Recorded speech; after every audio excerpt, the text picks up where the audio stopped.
It's Q&A time. It's Q&A time. Hey, everybody. Welcome to the video where I answer all of your questions. And I was super surprised. You guys sent in a lot of questions and some great questions. I remember watching a video by Dollar Dude. You remember him? I miss that guy. Well, he asked for some questions for a Q&A and he got back crickets. So I didn't know what to expect, but you guys really came through. You came through so much that I'm gonna have to split the questions up. I'm gonna do half of the questions in today's Q&A and the other half in a Q&A, if not next week, the following week. So within the next couple weeks, I'll do another Q&A video and answer the rest of the questions. So I took all the questions, put them in my piggy bank, shook them up. And then I pulled out half of the questions. So here we go. The first question is from MC George. I would love to know what helps you stay on track when you are struggling with what you planned and you're confronted with one of those moments where your choice to spend or not to spend is present. Thank you so much, MC. I definitely think along this journey, you are tempted with a lot of things, ways to get into debt especially. I always look at the prize because I think that once you have the prize in mind, if you can keep the end in sight, you can press toward it more diligently. There are some times when I want to spend on something and it's a pretty easy decision not to spend on it. Like it could be a purse or jewelry or something.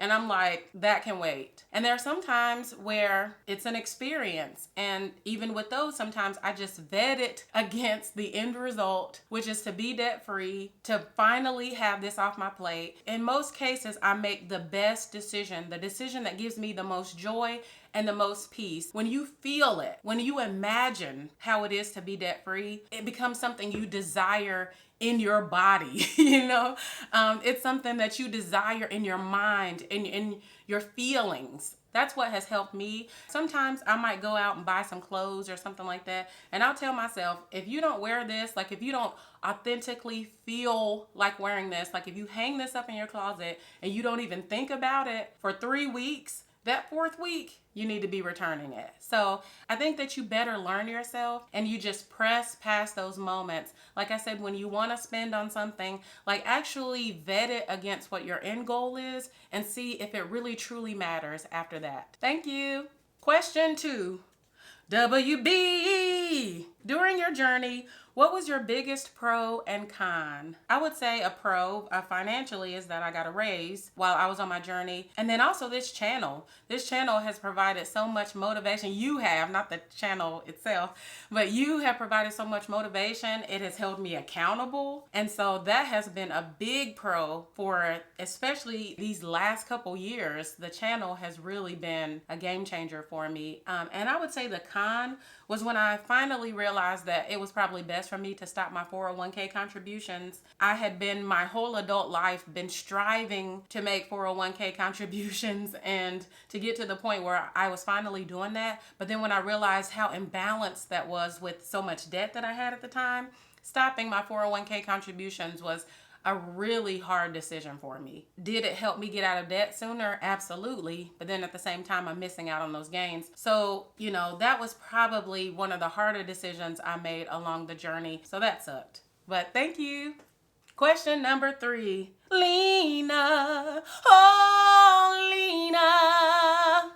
What made you decide to do YouTube? Do you like it? And will you continue to do it after becoming debt-free? I know, more than one, but I'm curious. You stay curious, girl. What made me decide to do YouTube was that I was about a year into my journey. I had been watching other YouTubers, and about a year into my journey, I was starting to hit those debts that took like several months to pay off. And I was starting to kind of feel that lack of motivation. At the same time, a lot of the YouTubers that I was following were becoming debt-free. Yay!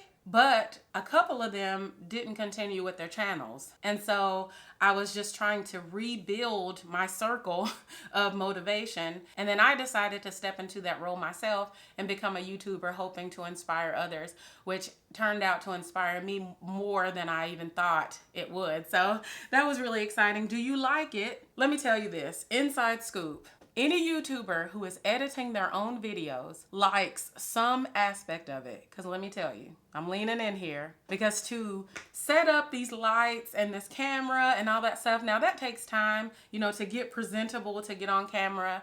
and to speak. And, that's not always easy. I'm not saying I'm not saying it's super easy, but editing a video of any substance takes hours to edit, days sometimes for really special videos or really detailed, where you want certain graphics in there and all that stuff. It takes hours to edit. So I believe that any YouTuber who edits their own videos and they actually have sounds and different pictures and things like that, they like it. There's something they get from it, or else you would not do it, because editing is a beast. It takes a long time to do.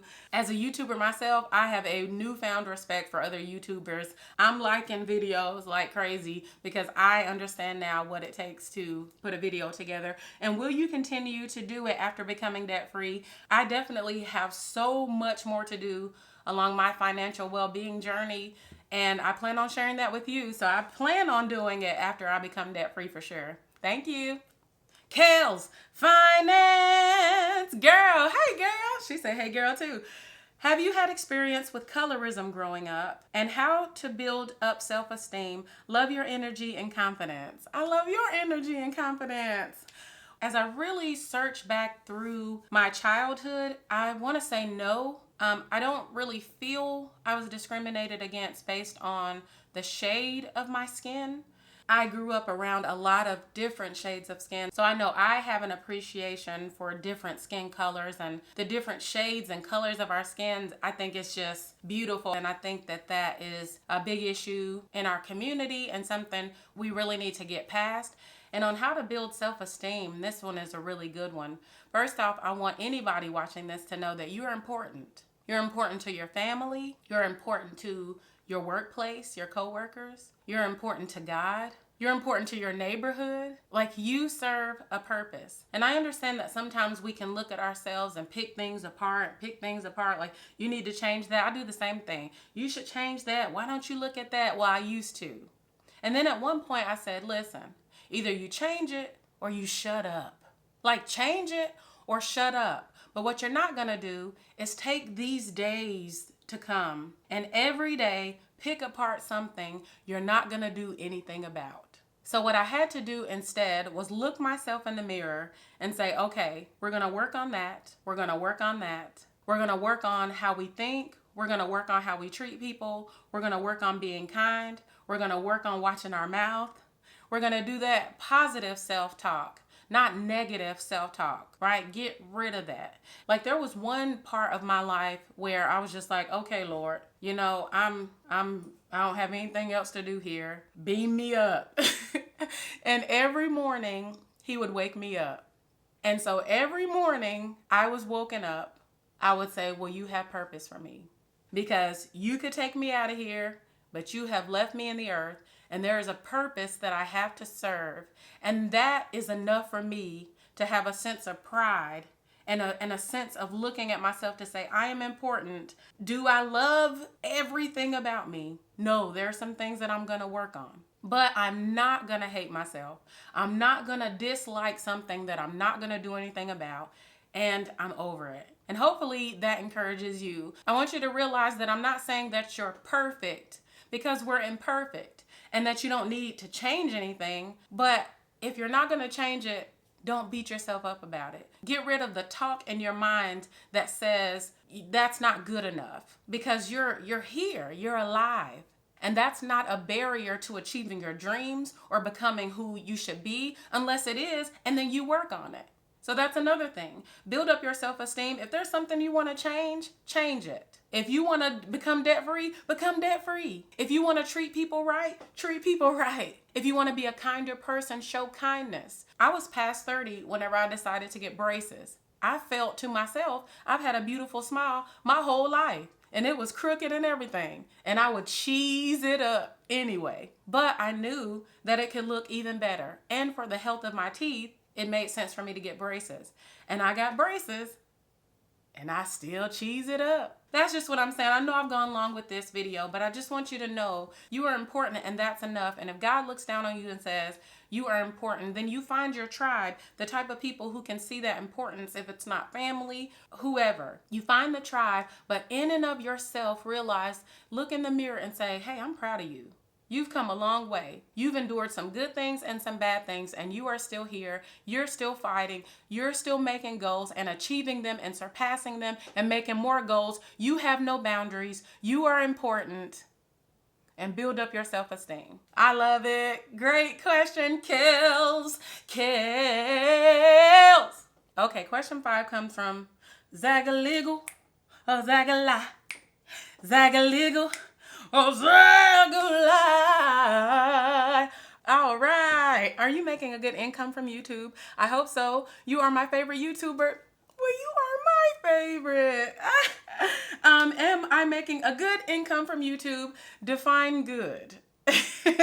I think I make a decent income from YouTube. I went about 10 months making videos with no income. I became monetized and since then have made a pretty decent amount from YouTube. I probably make between 60 and 100 a month. And that's really good to me. I think that's a great amount over all of the videos that I have monetized, which is probably all of the videos on the channel. And that's thanks to you. If you don't already know, we get income from YouTube by you watching ads. And so quick ad for the ads, okay? If you watch any ad or at least 30 seconds of an ad, then your favorite YouTuber gets money. So if you could watch ads, that'd be great, but I know you have things to do, so if you don't have time, that's fine. But again, if you can watch at least 30 seconds of an ad that runs longer than 30 seconds, then your favorite YouTuber gets paid. So thank you for watching the ads, and thank you for continuing to watch the ads, and thank you, Zagalegal.